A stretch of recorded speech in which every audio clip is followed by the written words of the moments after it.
Jaya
Jaya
संसार सागर समुद्र अनेक मात्रा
Satsang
Sadhgurunath Maharaj Ki Jai. Good morning, everyone, and good morning, Gurudev.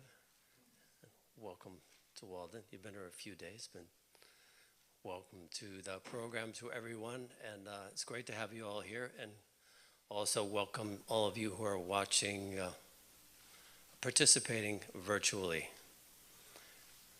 So we have a wonderful program happening. It's already happening. It's been happening for a few days, and it's a great festival. Just Gurudev being here is the most fantastic surprise for all of us, and it's great that you all just kind of show up here at the same time. He doesn't come alone. All of a sudden, you're all here, and it's one fantastic party. It's a very sattvic party, very calm and peaceful, but at the same time quite exciting and exhilarating, blissful. So it's we're very, very fortunate. What I'd like to do first is ask Saurav and Shanta Desai to come forward and perform the welcome arati on behalf of all of us to Gurudev.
Just wanted to give you a little overview of the program this morning. We've already chanted the Guru Gita. This is the welcome by Dana. and we've had the arati. And next, after Dana speaks for a few minutes, our good friend and colleague Larry Holmes will be speaking for a few minutes. Then we'll have Kirtan, and then we'll hear from Gurudev. Some mantras and Jyota Se Jyota and darshan and prasad. So on the party idea, that this is a party, a great festival, just by being in the Guru's presence, we just know from our own experience that we get in touch with that place inside that's blissful. And it's amazing to watch. I was sitting back in the dining room and just seeing the glow and the conversation and just the excitement and the joy and just being in Gurudev's presence. It's, from what I've seen so far, he hasn't really done that much. He hasn't said that much. I mean, I'm sure he's done a lot and said a lot, but he doesn't have to do anything, in fact. It's just being here. So that being in the physical presence of the Guru, having the Guru come to your place, like Tukaram said, Danya ajidina zale santan she darshana. I am rich. I'm so fortunate. Tukaram was ecstatically expressing the joy that we feel now. He said, I'm fortunate. I'm so fortunate beyond compare. And today he said it's like Diwali because I'm having the darshan of my Guru. And in fact, Tukaram didn't have a physical Guru. He got darshan, he got shaktipat, he got diksha in a dream. So he knew his Guru on another level. We're fortunate enough to have a Guru in a physical plane, on the physical plane. And with the Guru, everything comes at the same time. So we have the lineage. It's true that Gurudev doesn't come alone. There's the whole Siddha lineage that's here with us, and the whole parampara of Siddha Yoga and of the Vedic tradition that we're connected to. We have the chanting and the swadhyaya and the mantra that comes with all of this, the shaktipat, the teachings that are taught to us that we learn, and then there's all of us. There's the Sangha, and it's all like one big umbrella, one shelter that we can come and enjoy the shade of that shelter and the protection of that shelter, the nurturing, the calming, the regeneration, the recharging that we get in the presence of the Guru. So it can't be overstated, as Tukaram Maharaj said. I'm so fortunate, I'm so rich today. Vinay told me, he passed something on to me that happened just before Gurudev's departure from India. And I don't know if Gurudev wrote this himself, but he said, he wrote something on the bulletin board, on the chalkboard. It said, I will be adrsya. I will be adrsya here in Magod, which means I will be invisible here. So he's adrsya in Magod, but he's drsya here. He's visible to us. So we're the lucky ones. Soon he'll be adrsya again. But I think I was contemplating this and seeing there's a teaching there. He was giving a teaching in that simple way that the Guru is always present. And sometimes we have the physical form, sometimes we don't. But we always do have the Guru.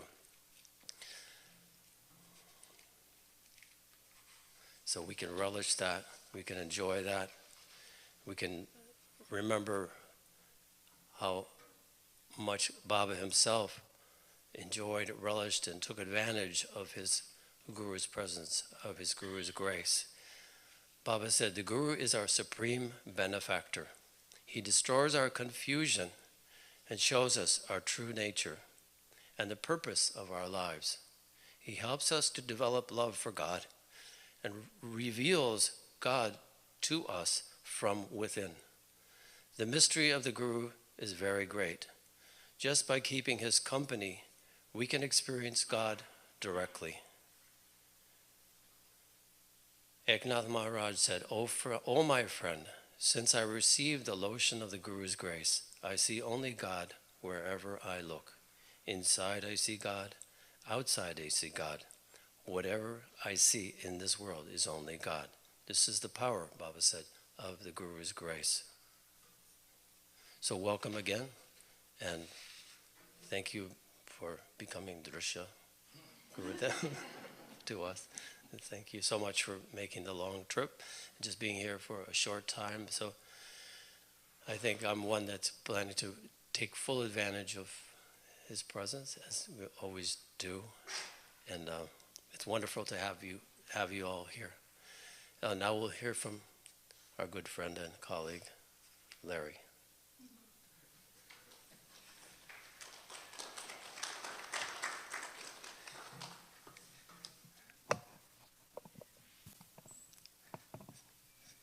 Thank you, and I feel redundant. I would say to that lovely introduction, ditto. And really it's I think Dana has really captured the whole element. I never thought of the idea of a party, but something that happened in the last couple of days. These are just a few reflections, by the way. And one was someone said to me, who's not here, not visible here, but they are on this path, and they said, "Oh, Gurudev is coming. It must be getting crazy there."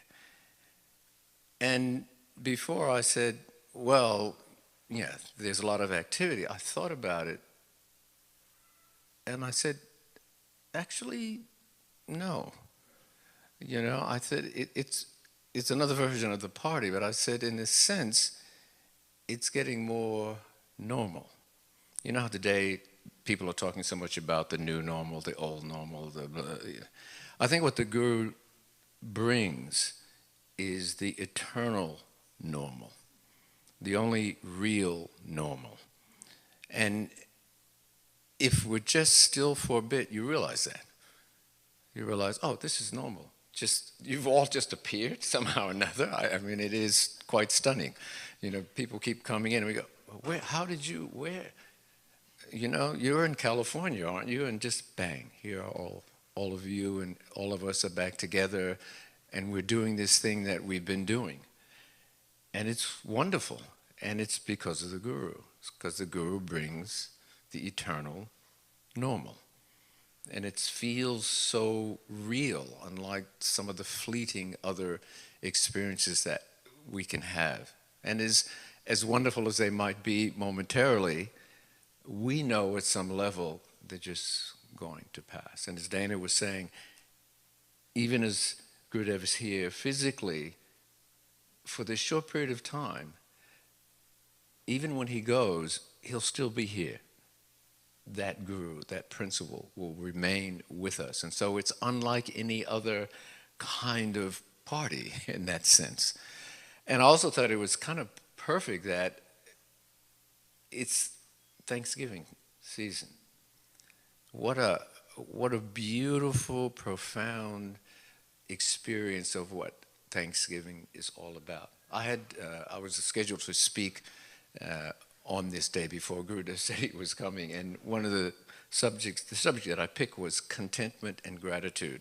I thought it's getting into that season, and the beautiful thing that's happened is this contentment and gratitude just naturally flows. And so we're having our Thanksgiving, obviously. And the other thing, one of the things that Gurudev is often saying, he says, we gather together, and here we are, we sit, we're in the company of the gurus, the siddha, the lineage, the tradition, all of that. And we have, hopefully, uplifting experiences and conversations. But they don't end. That's not the point of that conversation ending like in a normal life. You come in, you have a conversation, oh, that's finished, okay. Ours is an ongoing one because it's the journey, it's the path that we're on. Another thought that came to me was recently, it happens, people are saying, I really would like to have more experiences. That one, like I've been on this path, and this person that I'm thinking in particular, been on the path for a year or two. So not a long time like some of us. And they're saying, I read about it, I talk to other people, they have fantastic experiences. When am I going to have all of that? It'd be so nice. And so we're having this conversation. And one of the things that came out of the conversation was a deeper look at this person's journey and the things that were in fact actually happening in his life and were being transformed. And just the awareness of the divine, the awareness of Shakti, the awareness of the tradition of the Guru. And he was able to say, wow, yeah, that's really so much more present in my life. And I think this ongoing Sangha, gathering together, what a family, what a family gathering, which is what Thanksgiving is all about. When I sometimes go back and forth between here and the family home down in New Jersey, if I go public transportation, I'll often get an opportunity to catch up with a very old friend. He's a dear friend. I've known him since high school. And, we go way back, as the saying goes. But he's a lovely being. And the last time when I was coming back up, got together, we had time to have a meal in the city, because he lives in New York City. And we're talking about this and talking about that. And as I was about to get on the train and come up here, we kind of looked at each other, and it was like, neither one of us wanted to say that's over or anything final. And he came up with something which is a version, I think, of what Gurudev often says. He said, to be continued. I just went, wow, that's just so beautiful when the teachings of the Guru come out of someone else's mouth. And then we start to realize that in truth, the path is always there. The Guru is always there. The teachings are always there, but we just have to listen more profoundly and more deeply to see and feel and experience that all through our lives. But it is happening. And I think on these special occasions is when sometimes our awareness just gets that heightened, and that's one of the things that the physical presence, particularly of the Guru, does for us. It just heightens our awareness, and we start to realize more and more what's always present. But we get, busy with this and that and the other thing. So those are just some of the things that came to me. I wanted to share some of, we've been studying Patanjali's Yoga Sutras, and some of the thoughts that came to me, especially around contentment, was when Patanjali talks about contentment, he doesn't say, go find contentment. He says, when contentment arises, you experience joy. When contentment arises, you experience joys. And the Sanskrit word is sukha. And Gurudev has talked a bit about the difficulty in translating that appropriately into English, because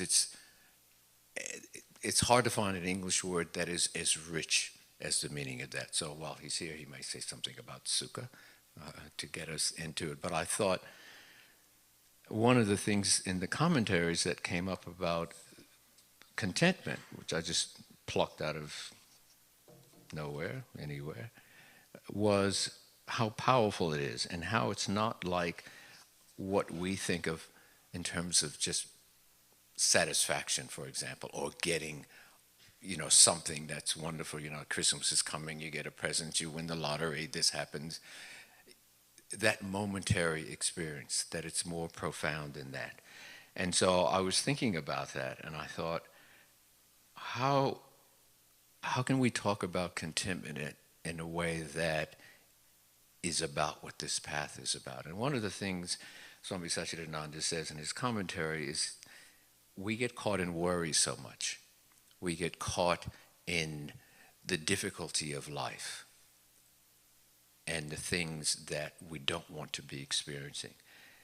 And he says worry comes from attachment and clinging. And Patanjali has already said earlier in his sutras that the way to experience the calmness of yoga is through stillness.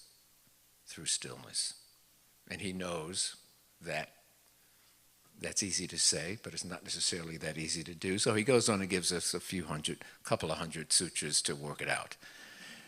But basically he says the two things that we need to do is we need to practice abhyasa, and we need to experience detachment.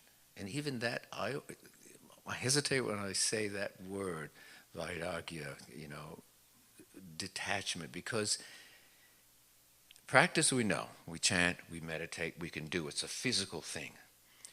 But how do you, almost in a sense, not do something? So don't hang on, don't cling, don't grasp. And it's easy to say, well, just let go of that. But if it's something that we've had in our life, all our life, and we want it, how do we let go of it in the way that Patanjali means? Because he's not really saying get rid of everything. And I remember, and I've told the story many times, of a young man coming up to Baba, having read that, and he's in the darshan line, and he has this pile of clothes. And he gets in to Baba, and Baba's like, what is this about? He says, I understand about renunciation and detachment, so I'm giving you my clothes. And Baba looks and he chuckles, and he says, oh, okay, fine. It is good to not be attached, but please keep your clothes. And I think that can be seen in a large sense. We don't have to throw away our life or the things of our life, but it is the grasping, the clinging, the attachment that is the thing that causes us the suffering and the pain and doesn't allow us to experience contentment. Because contentment, as he points out, comes from not being attached to those things. And he goes on to say in the commentary, real samadhi is just being free of all those things. Just being free of all the things that we are attached to.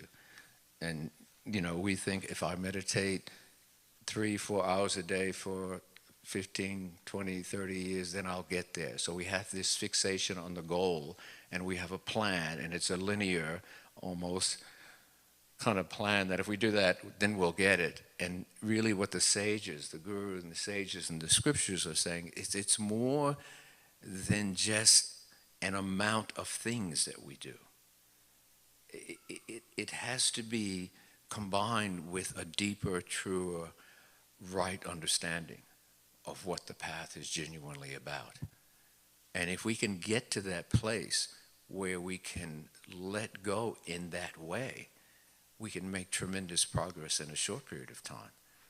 But it's all about the understanding and the attitude that we have. There's apparently an Indian saying, a piece of wisdom, and it goes something like, if you're interested in weaving, you shouldn't keep a monkey for a pet. It's worthy of reflection, okay? If you're interested in weaving, you shouldn't keep a monkey for a pet. Because certainly the monkey will grab it and pull out the threads and it'll be all over the place. Now, what does that have to do with yoga? So the point he's making there is that if you want peace, which is what Shanti Mandir is about, then to be attached to all of the thoughts in the mind and all of the things out there, you will never be able to find it if you really genuinely want peace. And I thought, well, that's something to consider. And the sages are saying to us that it's not that we can't live our life, and it's not that we can't experience yoga and peace, but we can't do it properly if we're clutching all of these things and then trying to forcefully stop our thoughts. And so contentment and peace and gratitude are kind of all wrapped in together. And the Guru's presence is one that we just go, as Dana was saying, I don't know, I don't think Gurudev's been doing a lot in the normal sense of doing a lot. But his presence has transformed our experience. And so that makes you think and really reflect deeply on who is the Guru in that sense as well. One of the things that Patanjali also talks about is swadhyaya. the study. And we can often translate it as the study of the scriptures. But the true understanding, he points out, is it's really the study of ourself. Really the study of ourself. So if we think about, we just chanted the Guru Gita. So we think it's about the Guru. Obviously it is. But it is about our relationship with the Guru. And that's a way of looking at the Guru Gita and reading and chanting it. That's really important, to think, what is my relationship with the Guru? That's what the Guru Gita is really saying. And that's why the Guru in the Guru Gita says to Parvati, oh, your question is a wonderful question. Who is the Guru? What is the Guru about? What is the essence of that? And that is an important thing for everyone to understand. Svajaya and then Ishvara Pranidhana. Just surrender to the divine, to God. If you're in a difficult spot, as Arjuna was in the Bhagavad Gita, Krishna says, you can do all of these things. If you find it difficult, just surrender everything to me. Just surrender all of your actions, no matter how difficult they may seem, and you'll be fine. And it's not an easy one to understand, because in the Guru's presence, in the Guru's house, in those places, it may be easier. We're doing seva, we're working towards on the spiritual path, towards meditation, and it's all there in the program. But when we're out in the world, what do we do? How do we do it then? Well, we can always do those practices, yes, but we can always know that the divine is always present, and we can give. Even if it's a job, it doesn't matter. We can do it in the name of truth, in the name of the self, in the name of God, in the name of the Guru. And it becomes powerful. There's a story I want to just share with you at the end, and it's about a conversation. Conversation that you wouldn't expect to have, but it's a conversation between a weed, and a tree. A massive tree. And this is a story that a monk was telling. He says, in thinking about this, in thinking about how we are to be in the world, it reminds me of a story and a conversation. And he says, one day the tree just happens to look down, big, strong oak tree, I guess, and sees a weed. And for some reason it occurs to him to say, you puny, puny weed. How dare you even be in my presence? Aren't you ashamed to just even be by my side? You're weak, you're small. But look at me. I'm so strong. Even an elephant can't move me. I'm majestic. I'm all of these things that you are not. And I think, you shouldn't have come here. You shouldn't be this close to me. People will come and see the difference, and they're just going to laugh at you. They'll think, how pathetic. So he's going on like this, And the weed, he hears this, and he says, oh, look, I'm so sorry. I didn't mean to disturb you, but I'm just here. Where else can I be? I'll try to keep quiet. I won't disturb you. It happened to be the rainy season. And the rain came. And it was like some of the hurricanes we've been having. It came with such a force. Within a minute, that big, strong tree, gone. And you know what happens when you're that rigid and those winds come. Just gone. And the weed was blown flat, but being flexible. The winds came, the water came, and just washed across them. And when the storm was over, the weed stood back up again, was fine, and he was confused. Where's that big, strong tree? What happened? And he heard a voice in the distance. And the voice said from far away, Oh, I'm being pulled down. And the winds have broken me off, and I'm being carried away in the water. I should have been humble and simple and supple like you. Look at me now.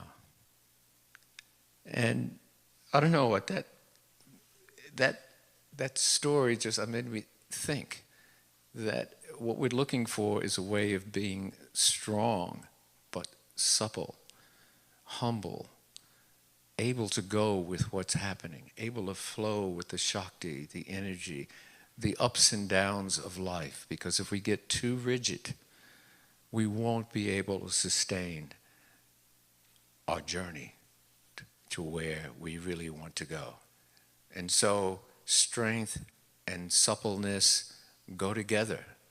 And I think, the party that we're going to be having with Gurudev is that you see that in him. There's a strength, clearly, but he's not trying to force or be rigid, just flowing with that consciousness and that way of being. And we can learn from that, and we can be in that, and we can enjoy the party, and we can enjoy each other and the experience of the self, the guru, and the ashram. And I think that's what it is. And we will do this again, and we can be thankful for it. And in a few days, when he has to move on, maybe we will think to be continued. It's not over yet. Sagarnath Maharaj Ki Jai.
Take ourselves to a space of quiet stillness.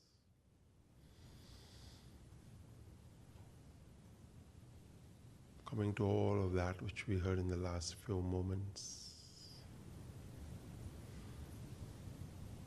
Nurturing, calming, humility, humbleness.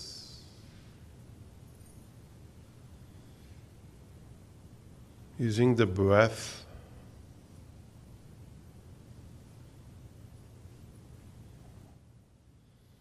the inhalation and the exhalation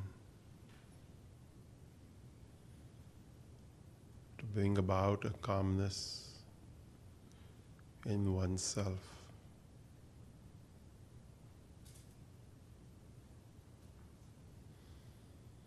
Allowing the dissolution of the I, the ego,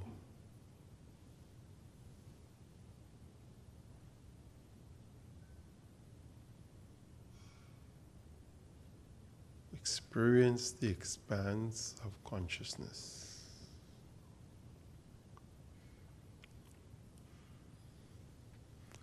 As we've studied the Yoga Sutras past many months, the second sutra states Citta Vritti Nirodha. Cessation of thought modification.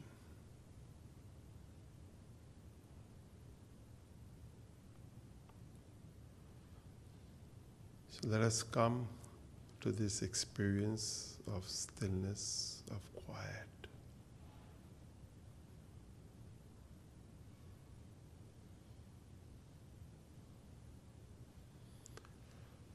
We all do swadhyaya, we all do meditation.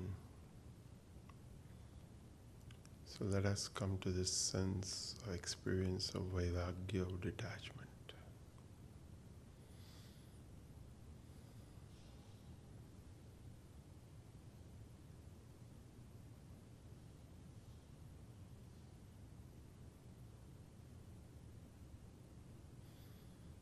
So take deep breaths.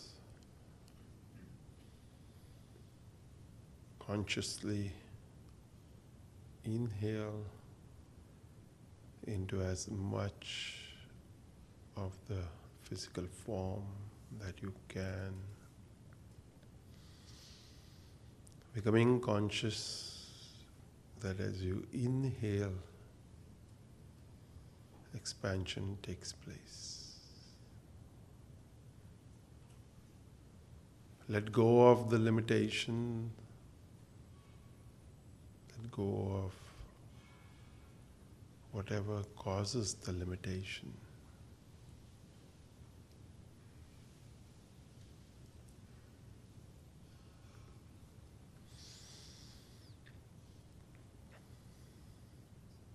Allow the breath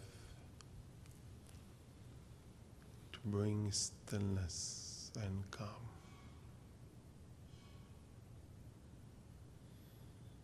Let it settle all parts of yourself.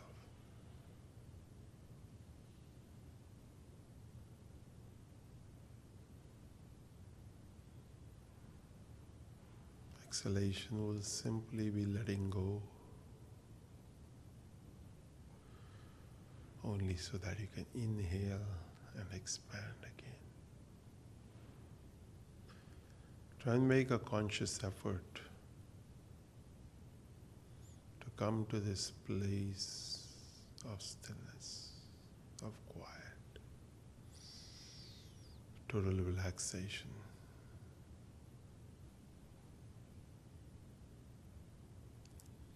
Let all of the chanting we have done, especially today, bear fruit.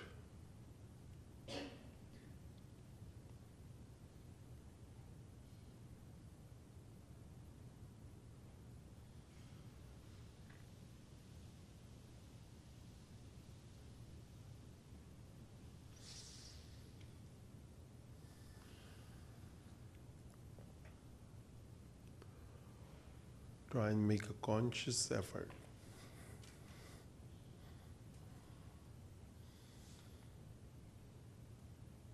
just let go of thoughts.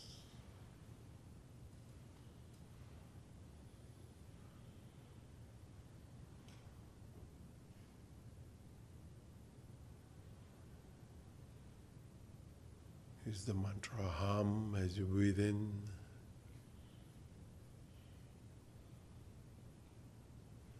Sa as you exhale.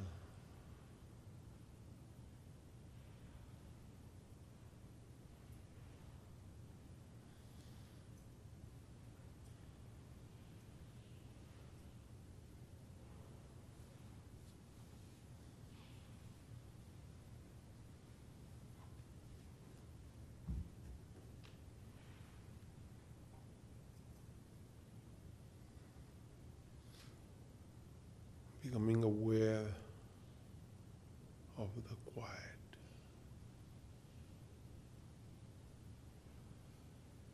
Winter is a wonderful time, especially as you go out in nature to experience stillness.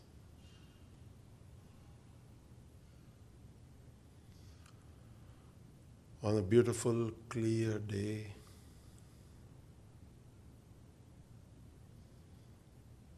when possible,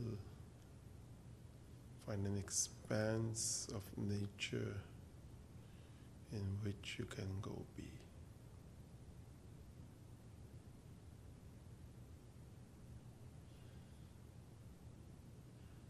At least for 30 minutes, maybe up to an hour.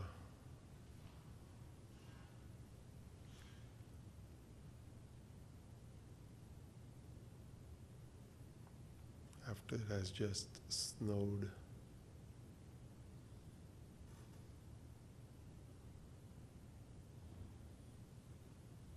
and just go sit and inhale the stillness.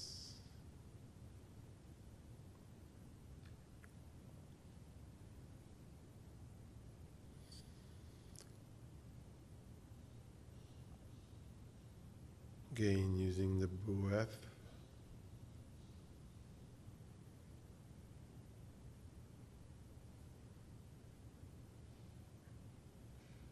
allowing the expansion,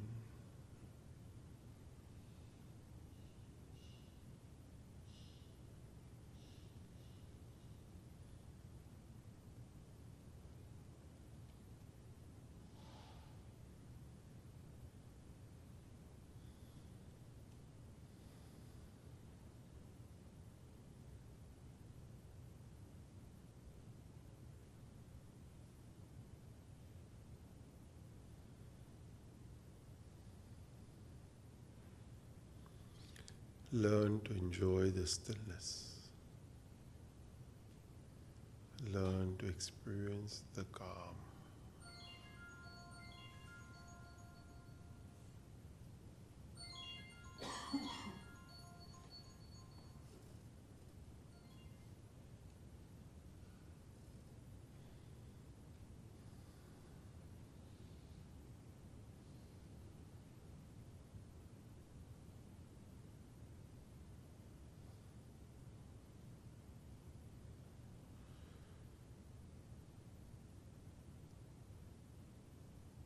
Do it on the day when you're not bound to a schedule, to be somewhere, to do something else.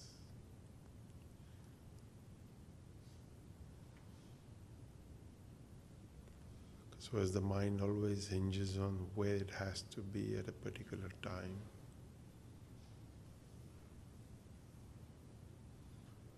Find a day you are free. It's nothing scheduled, no way you have to be, where you can just soak in the quiet stillness, the calm, doing nothing.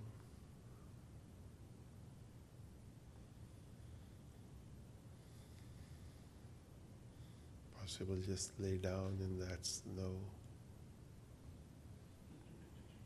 on a piece of top.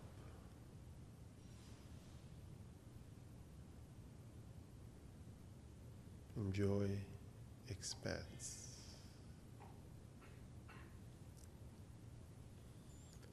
Letting go of our own limitations of the human.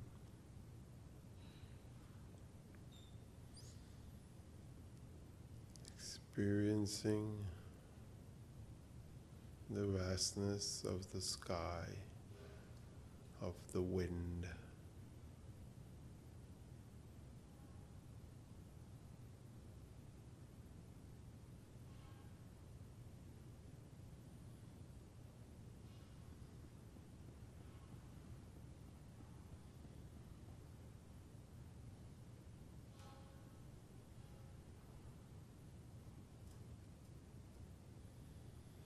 Read poetry to allow yourself to go to the experience, whether it's Kabir, whether it's Rumi, or a poet you like that touches you, to experience the divinity inside your own being. Let us step out of the nonsense of our own mind. Let us stop being smart, being simple, being humble, being straightforward.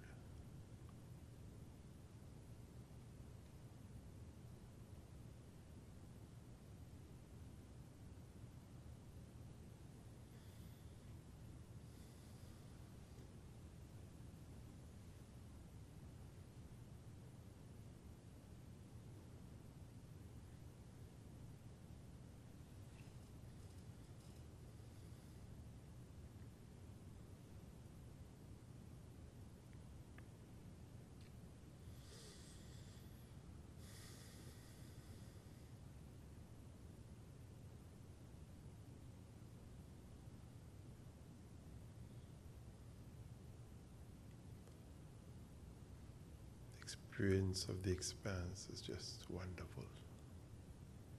Bring yourself there. Sit in it. When you really touch that space inside your own being, it's not anywhere else outside.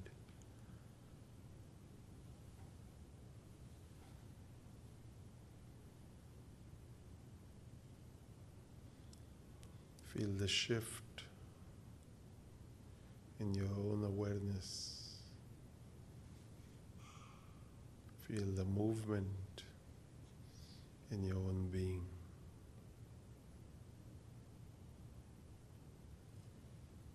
Allow the joy, the feeling that is indescribable to arise.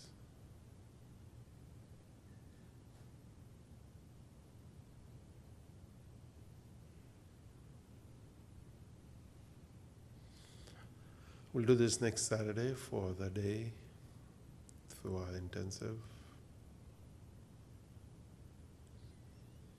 It's part of our own thanksgiving to that divine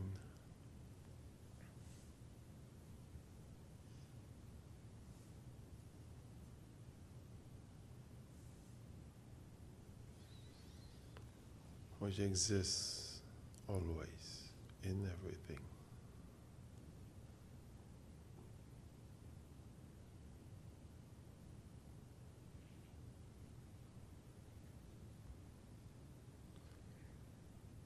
It is a wonderful day. We have all gathered here.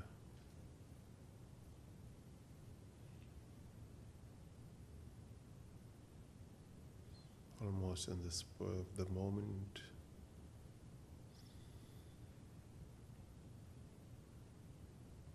Just allowing ourselves to drop, let go, enjoy this satsang here together.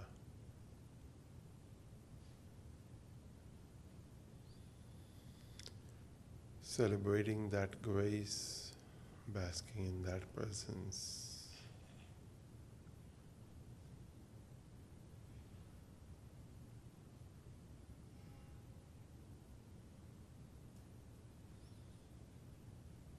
And when we truthfully come to recognize that this is what is valuable in life,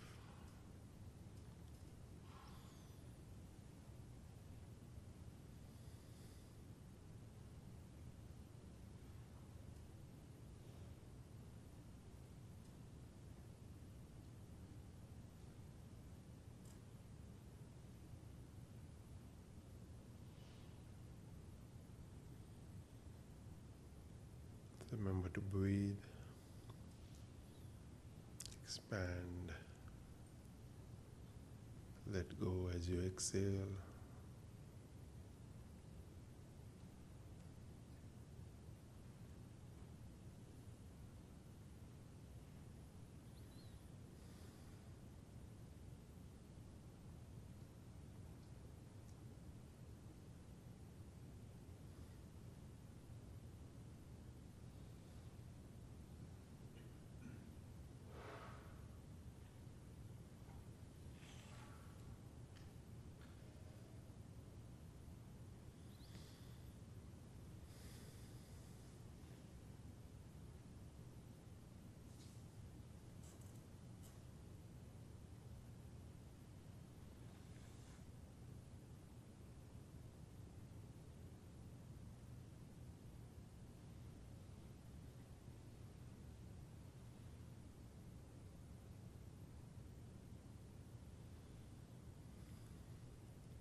offering appreciations and gratitude to each one of you for being here this morning.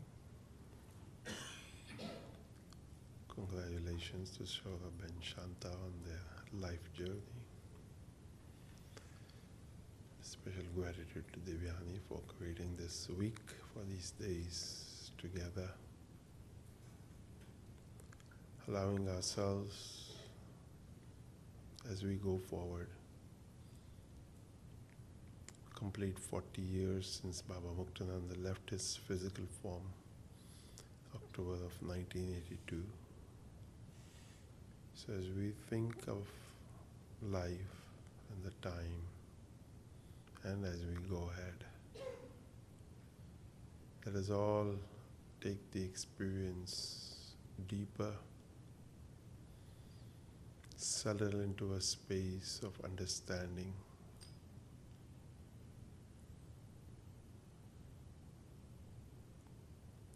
operate from wisdom, bringing peace, joy, love wherever we go.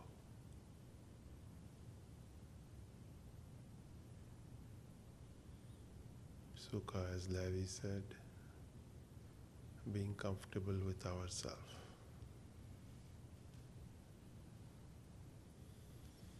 Not dependent on anything external, but comfortable in our own being. We'll end our morning with Om Namah Shivaya. Just chant the mantra in call and response, allowing ourselves to just settle into this quiet stillness before we proceed for lunch.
So this concludes our Sunday morning satsang in Gurudev's presence today.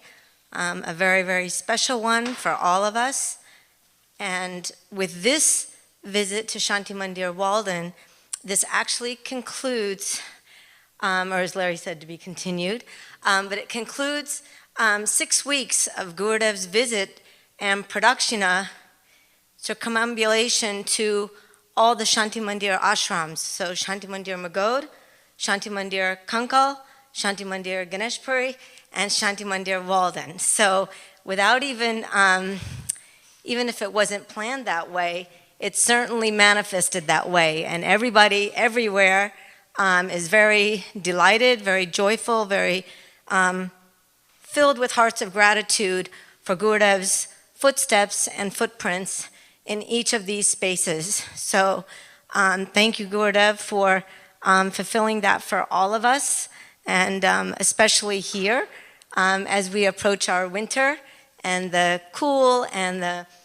weather changes and all of that. It's like having the light of the diya within just as a blazing flame. So thank you for gracing all of us with your darshan.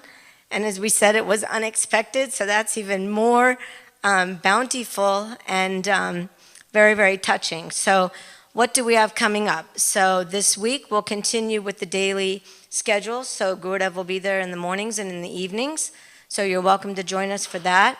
And then, as he mentioned, next Saturday we'll have an intensive from 10 a.m. to 4 p.m. So that's on Saturday, the 26th.